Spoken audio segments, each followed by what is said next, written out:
मुझे बताया किसी ने कि मैं 33 साल पहले आया था। मुझे याद नहीं है, अगर मैं आया था तो ये आखिरी बार है मेरा, क्योंकि इसके बाद 33 साल तक मैं जिंदा रहने वाला हूँ। नहीं, मैं समझ गया। तो 33 साल में आपके घाव भर चुके, इसलिए आपने बुला लिया दोबारा। जो लोग अभी भी आ रहे हैं मैं उनको प्रणाम करता हूँ। जो लेट आते हैं मुझे ऐसे लगता है जैसे उन्होंने भारतीय संस्कृति को अभी तक जीवित रखा हुआ है।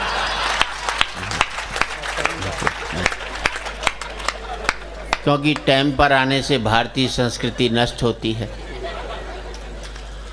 और जो लेट आते हैं वो दूरदर्शी भी हैं। वो जानते हैं वर्ल्ड ट्रेड सेंटर के हमले में वही बचे थे जो लेट गए थे। जो टाइम पर चले गए थे वो सब काम आ गए थे।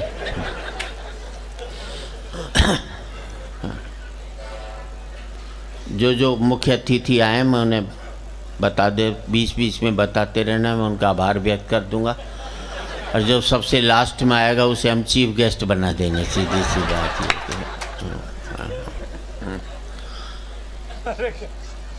ये यहीं पर ही है।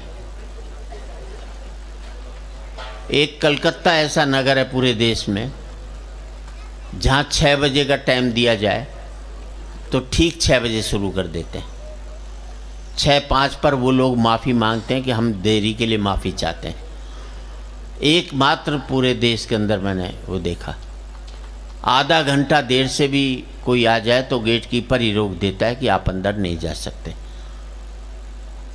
मुझे याद है एक आदमी आधा घंटा देर से पहुंचा, गेट कीपर ने रोक दिया, बोले अंदर नहीं जा सकते। बोले क्यों नहीं जा सकते? अरे बोले तेरी वजह से दरवाज़ा खोलें और सारे बाहर भाग जाएं तो कौन जिम्मेदार है? तो हाँ, यहाँ पर ये सारी वो सुविधा है। आपको हंसना है, बहुत हंसना है, अपने ऊपर हंसना है, नेताओं पर हंसना है, कोई भी आ जाए, हंसना जरूरी है, गलत नहीं हंसना। एक गलत हंसी ने, द्रौपदी की एक गलत हंसी ने महाभारत करवाया था। हंसी वही होनी चाहिए जो सही होनी चाहिए, और हंसी वही होनी चाहिए जो किसी के आंसुओं की कीमत पर हासिल नहीं की हो, तब जाकर के वो हंसी सार्थक होती है। जो 2-4 बजा रहे हैं वो भी रहने दो। हाँ, ऐसा लगता है सारी भीड़ की जिम्मेदारी 2-4 लोगों ने उठा रखी है। 2-4 जरूरी जानकारी हैं जो कि राजेश भाई हैं, यहाँ सरकारी लोग भी होंगे, अधिकारी लोग भी होंगे। हमारी साथ दिक्कत क्या है कि हमें जैसे शराब के ऊपर कुछ लिखा रहता है, सिगरेट पर लिखा रहता है, वो एक वैधानिक चेतावनी है कि जो आपको लिखनी ही पड़ेगी, चाहे वो ठीक हो या नहीं हो, कुछ भी हो। ठीक भी है तो भी लिख, नहीं तो क्योंकि कोर्ट का आदेश है। तो हमें भी सुप्रीम कोर्ट का हमें आदेश मिला हुआ है कि हमें प्रोग्राम से पहले 1-2 ज़रूरी बातें बतानी पड़ती। और सबसे पहली बात ये है कि हम कवियों को वरदान मिला हुआ है कि जो हमारी बात पर ढंग से ताली नहीं बजाता वो अगले जन्म में घर घर जाकर ताली बजाता है।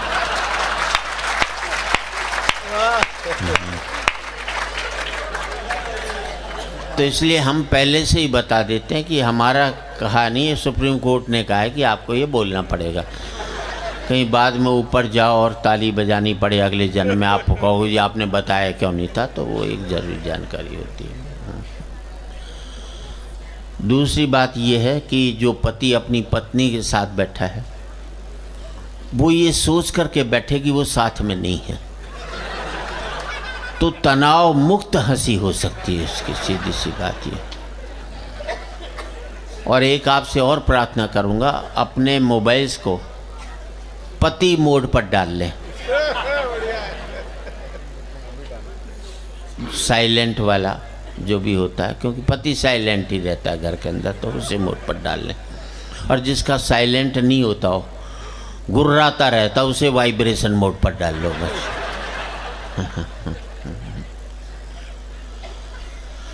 इतनी संख्या में बच्चे बैठे हैं, उनको भी मैं प्रणाम करता हूँ। अपने बच्चे अपने पास रखें। बच्चे देश का भविष्य हैं, पर हमारा वर्तमान चौपट नहीं करें, बस बात का ध्यान रखें। सीधी सी बात ही करता हूँ। कार्यक्रम कब तक चला ये महत्वपूर्ण नहीं है, कार्यक्रम कैसा चला ये महत्वपूर्ण है। बेवजह की 90 साल की जिंदगी जीने से बेहतर है सार्थक 40 साल की विवेकानंद की जिंदगी को जी लिया जाए। उस पर हमारा है चेतन, जो भी है, जो लोग हमें लेकर आए थे वो गायब हो गए यहाँ से। हाँ, संजय निकल गया ना, है? हाँ, मुझे मालूम है, चुप के बैठा है। हाँ, अच्छा अच्छा, हाँ, बीच में बैठ गया ताकि किसी को बाद में मुंह दिखाने लायक नहीं रहे।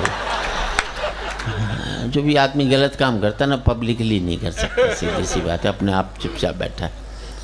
जो भी कुछ गलत हो आप उससे निपटें, और जिस मन से आपने किया है ये आपका आखिरी कार्यक्रम बताया कि लोग हंसते हुए अपने घर जाएं। जिंदगी में कभी भी एक बात याद रखना, लीडर चुनाव हारता है, वर्कर कभी भी चुनाव नहीं हारता। बड़े बड़े लीडर चुनाव हार जाएंगे, लेकिन जो वर्कर रहता है वो कभी चुनाव नहीं हारता। हाँ, वर्कर खड़ा ही नहीं होता, वो कह रहे खड़ा ही नहीं होता।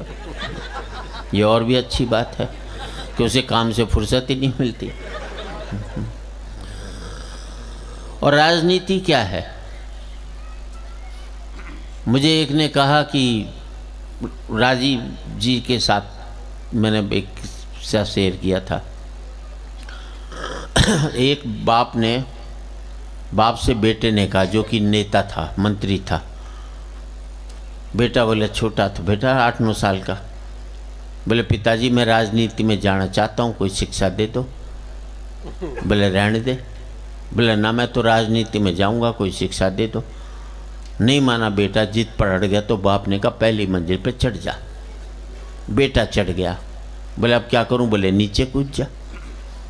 बोले चोट लग जाएगी। बोले कह रहा हूं ना, जब तू शिक्षा मांग ही रहा है तो मैं दे रहा हूं, मैं नीचे से पकड़ लूँगा, तो ऊपर से कूद जा। बेटा कूद गया, बाप ने पकड़ा नहीं, हाथ पैर टूट गए। उसने कहा पिताजी आपने ये क्या कर दिया? मैं तो कहा था राजनीति की शिक्षा दी, आपने मेरे हाथ पैर तोड़ दी। तो बाप बोला बेटे, राजनीति की पहली शिक्षा ये है कि अपनी बाप के भी बात का विश्वास मत कर, अपने दिमाग पर चलिए। राजनीति पर कुछ कह दें तो बुरा मत मानना, क्योंकि मुझे याद है सन 55 में एक कवि सम्मेलन हुआ था लाल किले में, जहाँ लगातार होता रहता है। हर साल का एक सबसे बड़ा कवि सम्मेलन होता है देश का। उसमें मुख्य अतिथि थे पंडित जवाहरलाल नेहरू, और उसकी अध्यक्षता कर रहे थे महाकवि दिनकर। जब मंच की सीढ़ियों पर नेहरू जी चढ़ने लगे, एक सीढ़ी पर उनके पांव लड़खड़ाए, गिरने को हुए। पीछे दिनकर जी थे, उन्होंने संभाल लिया। तो नेहरू जी ने दिनकर जी से कहा, दिनकर जी आपका बहुत बहुत धन्यवाद, मैं थोड़ा लड़खड़ा गया था, आपने संभाल लिया। तो दोस्तों, दिनकर जी ने जवाब दिया, नेहरू जी इसमें धन्यवाद देने की कोई खास बात नहीं है। जब भी इस देश की राजनीति लड़खड़ाएगी तो साहित्य उसे संभालता रहेगा, परवाह मत करना। अगर कोई बात हम ऐसी कह दें तो ये मत समझ लेना हम आपको घायल करने की दृष्टि से कह रहे हैं, हम आपको सजग करने की दृष्टि से कहते हैं। और ये सजगता हर समय चलती रहनी चाहिए।